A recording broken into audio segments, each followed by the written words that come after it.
तो लंबा है। डिस्कशन चल रहा है आपस में सबका। और इधर कौन कौन वही तो है।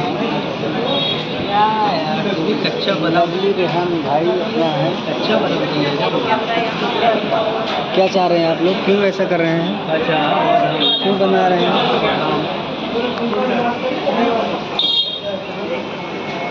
मेरा कॉपी करने वाला इंसान, मैं वीडियो बना रही हूँ तो ये मेरे भी फन में चाहिए, ये करने वाला कॉपी करने वाला इंसान। कितना गंदा आ रहा है आपके फोन में। अरे भाई अचानक से शूटिंग पे आ गए पुलिस, शूटिंग रुकवा दिए हैं और काफ़ी कुछ वीडियो हो रहा है वायरल। बुलाओ ना, आगे क्या करना है उसके हेयर में कुछ बोलेंगी तो मैं कर दूँगी।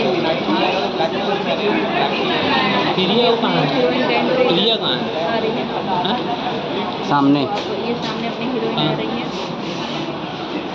मुझे लगता है अपने पे उसके बाद में गेंडा है, चलेगी मोटा गेंडा। कल नहीं तो कल से ही इसका कंटिन्यूटी मेंटेन करना है। पता है कितने लोगों का कंटिन्यूटी मेंटेन करना है, पता है?